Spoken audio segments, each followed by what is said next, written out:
Hello aspirants, welcome to CS solution. आज के इस लेक्चर में हम JOIT पोस्ट कोड 817 के रिमेनिंग क्वेश्चन डिस्कस करेंगे। पार्ट 1 में हमने 30 क्वेश्चन डिस्कस किए थे और इस पार्ट में हम नेक्स्ट 30 क्वेश्चन को डिस्कस करेंगे और हर एक क्वेश्चन को समझने की कोशिश करेंगे। जो लोग चैनल पर नए हैं, चैनल को सब्सक्राइब कर दीजिए एंड वीडियो का कंटेंट अगर आपको पसंद आए तो वीडियो को लाइक कीजिए एंड अपने दोस्तों को शेयर कीजिए। चलिए शुरू करते हैं। क्वेश्चन नंबर 81 में पूछा गया था, which of the following generation of computer used integrated circuit. जो आपके आईसी थे वो कौन सी जनरेशन में आए थे? वो आए थे आपके थर्ड जनरेशन में। फर्स्ट में आपके आई थी वैक्यूम ट्यूब, सेकंड में आए थे आपके ट्रांजिस्टर, थर्ड में आईसी, फोर्थ में आपकी microprocessor plus very large scale integrated circuit and fifth में आपके आई थी artificial intelligence plus ultra large scale integrated circuit. 82 में पूछा गया था, which who among the following invented the CD ROM. Compact disk read only memory को किसने इन्वेंट किया? इसको इन्वेंट किया था जेम्स रसल ने। Option D correct answer. और ऑप्शन ए में दिया गया था जेफ बेजोस। ये आपके एप्पल के फाउंडर है। ऑप्शन बी बिल गेट्स, ये माइक्रोसॉफ्ट के फाउंडर है। 83 who among the following is the inventor of USB। Universal serial बस के इन्वेंटर कौन है? That is Ajay Bhatt. Option A is, ये आपका बिल्कुल सही आंसर है, अजय भट्ट। इन्होंने USB को कंसेप्ट किया था, इन्होंने USB को इन्वेंट किया था। ऑप्शन बी में दिया गया था सबीर भाटिया। सबीर भाटिया आपके हॉट मेल के फाउंडर है। ऑप्शन सी में दिया गया था विनोद धाम। विनोद धाम ने पेंटियम माइक्रो प्रोसेसर को इन्वेंट किया था। माइक्रो प्रोसेसर के जो फादर हैं वो है हरमन होलोलिथ, लेकिन अगर बात की जाए पेंटियम कंपनी का माइक्रो प्रोसेसर, उसको दिया था विनोद धाम ने। ऑप्शन डी में दिया गया था सैम पित्रोडा। इन्होंने कंसेप्ट दिया था टेली कम्युनिकेशन रिवोल्यूशन। ये आपके telecommunication revolution in India में इन्होंने कंसेप्ट दिया था। इंडिया में टेली कम्युनिकेशन रिवोल्यूशन का कंसेप्ट दिया था सैम पित्रोडा ने। 84 What is the shortcut key to open the font dialog box in MS Word? That is Control plus D. Option 85 Font size are generally measured in points, which is equal to dash of an inch, 1 upon 72 of inch. 86 MS Word has tab stop every page by default 1 by 2. आपका MS Word में जो tab stop होता है at every inch by default 1 upon 2 inch होता है, that is 0.5 inch. 87 which of the following is not a type of section break MS Word। MS Word में आपके total 4 section break होते हैं। पहला होता है आपका कंटिन्यूस, सेकंड होता है आपका इवन पेज, थर्ड होता है आपका नेक्स्ट पेज एंड फोर्थ होता है आपका ऑड पेज सेक्शन ब्रेक। लेकिन नेक्स्ट पैराग्राफ कोई भी सेक्शन पैराग्राफ नहीं होता, इसलिए आपका ए आंसर सही होगा। 88 इसमें पूछा गया था कि MS Word में अगर आपने फुट नोट को इंसर्ट करना है तो आप कहाँ से इंसर्ट करेंगे? आपको जाना होगा रेफरेंस टैब के अंदर।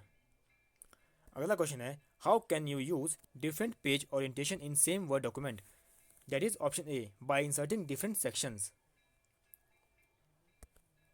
19 पूछा गया था, what is the shortcut key to set the paragraph line spacing 1.5।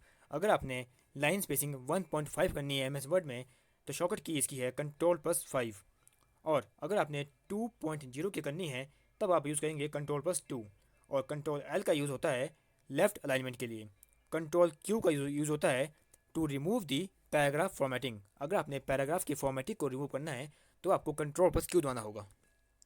91 which of the following feature in MS Word that you create personalize letter to number of recipient with different name and address. अगर आप चाहते हैं कि आपने multiple लोगों को same letter लिखना है लेकिन उनके नेम और एड्रेस अलग अलग हो, लेकिन लेटर का जो बीच का कंटेंट है वो बिल्कुल सेम हो, तो आप ऐसा कौन सा प्रोसेस यूज़ करेंगे? That is mail merge. ये आपका सबसे शॉर्टकट तरीका है कि आप एक ही बारी में मल्टीपल लोगों को मैसेज कर सकते हैं या फिर लेटर लिख सकते हैं। 92 what is the key combination to insert a new line character in a text of cell MS worksheet. आपके पास MS एक्सेल में सेल है, अगर आप चाहते हैं इसमें आपने कुछ लिखा है और आपने एंटर मार के नई लाइन भी इसी में लिखनी है इस सेल के अंदर, तो आपको प्रेस करना होगा ऑल्ट प्लस एंटर, क्योंकि अगर आपने नॉर्मल एंटर प्रेस किया तब आप इस सेल से बाहर आ जाएंगे। लेकिन अगर आप चाहते हैं कि मल्टीपल लाइन लिखनी है एक ही सेल के अंदर तब आपको ऑल्ट एंटर को एक साथ प्रेस करना होगा, तब आप नेक्स्ट लाइन पे आ जाएंगे। 93 में पूछा गया था, आप एम एस एक्सेल में एरे फार्मूला लिख रहे हैं तो आप लास्ट में क्या प्रेस करेंगे। नॉर्मल हम फार्मूला यूज़ करते हैं, लास्ट में हम एंटर प्रेस करते हैं, लेकिन इस केस में एंटर प्रेस नहीं करना है। इस केस में आपने प्रेस करना है कंट्रोल शिफ्ट एंटर, तभी ये फार्मूला एक्सेप्ट होगा। और इसकी हिंट है, जब ये पूरा फार्मूला बन जाएगा तो आपको लास्ट में फार्मूला बार में स्टार्टिंग में कर्ली ब्रेसेस आपको देखने को मिलेगी, जैसे कि नेक्स्ट क्वेश्चन में पूछा गया था। 94 और 95 इन दोनों क्वेश्चन को मैं करा चुका हूँ आपको डिफिकल्ट क्वेश्चन के सेक्शन में। 94 का आंसर आना था आपका 55। ये कैसे आना था, इसमें ए वन ए टू का मल्टीप्लिकेशन होगी, फिर B1 B2 की मल्टीप्लिकेशन होगी, फिर C1 C2 की होगी, फिर D1 D2 की होगी। इन सब की मल्टीप्लिकेशन के बाद इन सबको ऐड किया जाएगा, तब आपका 55 आ जाएगा।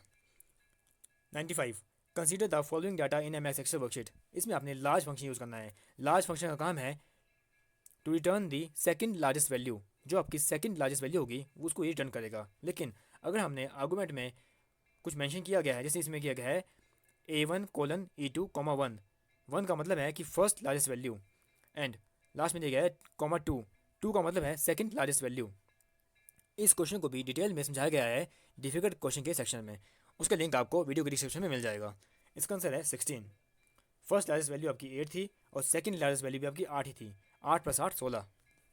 96 which of the following feature is not found in M S Excel, split a cell. ये फीचर आपकी एम एस एक्सेल में नहीं होती। 97 assume that you have full name of the employee in one column of MS Excel.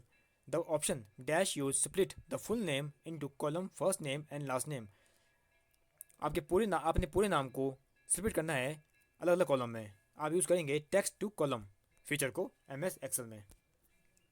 98 में पूछा गया था, which of the following option in MS Excel let you restrict the value of cell from a list of value. अगर आपने MS Excel में condition लगानी है या फिर सेल में आपने रिस्ट्रिक्शन लगानी है कि ये वैल्यू आए और ये वैल्यू ना आए, तब आपको जाना होगा डाटा वैलिडेशन के अंदर।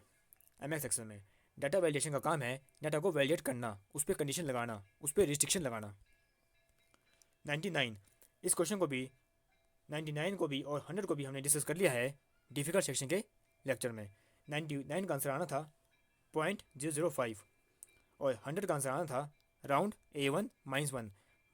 अगर राउंड में आपका -1 लगा हो, इसका मतलब होता है मल्टीपल ऑफ 10, 10 का मल्टीपल। अगर -2 होता तब ये 100 का मल्टीपल होता, -3 होता तो ये 1000 का मल्टीपल होता। और इस फंक्शन को हम अलग से भी डिस्कस करेंगे जब हम MS Excel के फंक्शन कराएंगे, क्योंकि अभी हमने MS Excel के काफ़ी फंक्शन आपको कराने हैं। 101 में पूछा गया था, which of the following feature of MS Excel can be use to highlight the marks obtained by student if the marks are below 10। हमने उन्हीं मार्क्स को हाईलाइट करना है स्टूडेंट के जिनके नंबर 10 से कम है। ये फीचर आपको मिलेगा कंडीशनल फॉर्मेटिंग में, इसमें आप हाईलाइट कर सकते हैं। 102 में पूछा गया था, which of the following is not a valid cell address. आपका कौन सा वैलिड सेल एड्रेस नहीं है। Option C is right answer, A:1। अगर आप A1 लिखेंगे तो ये आपका वैलिड होगा, लेकिन इन्होंने कोलन लगा दिया है। कोलन का यूज़ किया जाता है रेंज को डिफाइन करने के लिए, ना कि एड्रेस को बताने के लिए। बाकी के एड्रेस बिल्कुल सही दिए गए हैं। पहला आपका एब्सोल्यूट एड्रेस है, इसकी हिंट है डॉलर सिंबल। सेकंड भी आपका एब्सोल्यूट का ही एग्जांपल है। थर्ड आपका गलत है एंड फोर्थ भी आपका सही है। 103 which of the following function in MS Excel is use to search a value in the left most column of the table and return the corresponding value from the another column in same row. इन्होंने बोला है कि left most column से value return करनी है और उसका result भी उसी अगले कॉलम में चाहिए। इसके लिए हम यूज़ करते हैं वी लुकअप, वर्टिकल लुकअप। एक आपका H लुकअप होता है, एक आपका वी लुकअप होता है। फाइंड, सर्च, इनडायरेक्ट, इन फंक्शन को भी हम अलग से डिस्कस करेंगे जब MS Excel के हम फंक्शन को डिस्कस करेंगे। 104 which of the following is the correct cell format to display only the month name of the date enter in cell.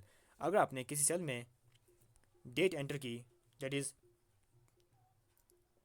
10/12/2021, आपने ये डेट एंटर की है। अगर आप चाहते हैं कि आपने मंथ शो करना है, आप यूज़ करेंगे ऑप्शन सी को, 4 times M,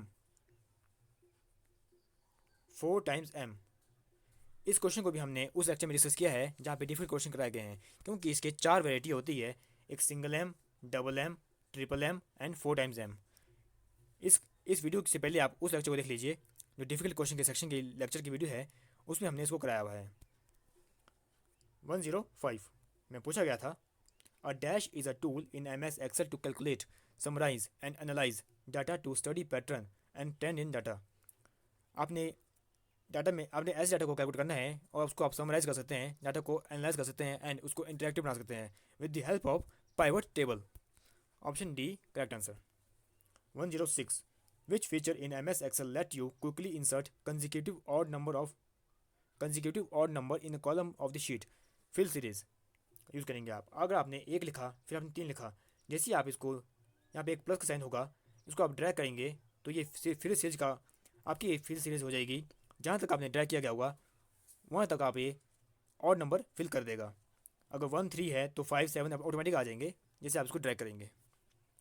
107 assume that in MS Excel sheet cell A1 A2 contain value 5 and 5%, then what is the value of equal to A1 plus A2? इस क्वेश्चन को भी हम करा चुके हैं।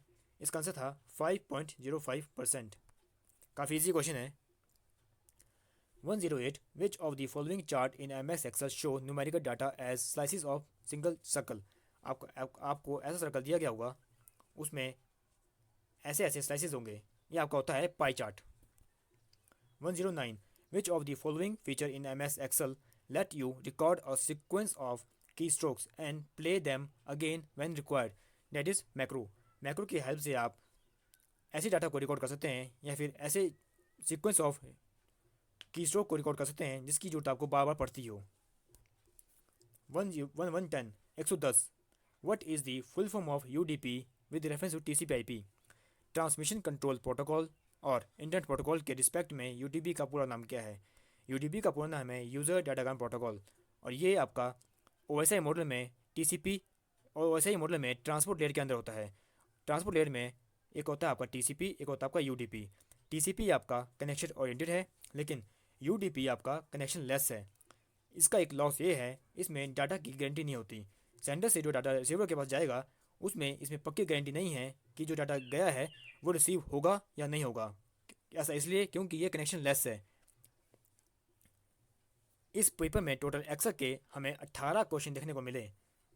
एक्सेल को ज़्यादा वेटेज दी गई है 817 में, और 903 में भी एक्सेल के कई फंक्शन आए थे। बहुत जल्द आपको हमारे चैनल पे MS एक्सेल के काफ़ी फंक्शन देखने को मिलेंगे। इस लेक्चर में हमने नेक्स्ट 30 क्वेश्चन डिस्कस कर लिए हैं। 30 पहले के हो गए थे, टोटल 60 क्वेश्चन हम डिस्कस कर चुके हैं। अब बचे हैं 60 क्वेश्चन, वो आपको नेक्स्ट 2 पार्ट में देखने को मिलेंगे। अगर किसी क्वेश्चन में डाउट है तो आप अपनी क्वारी टेलीग्राम चैनल पर भेज सकते हैं। चैनल का लिंक वीडियो के डिस्क्रिप्शन पे आपको मिल जाएगा। वीडियो में लास्ट तक जुड़े रहने के लिए धन्यवाद। Keep connected with CS Solution for getting every exam oriented content plus two understand every topic in deep with conceptual knowledge. Thank you. Have a nice day.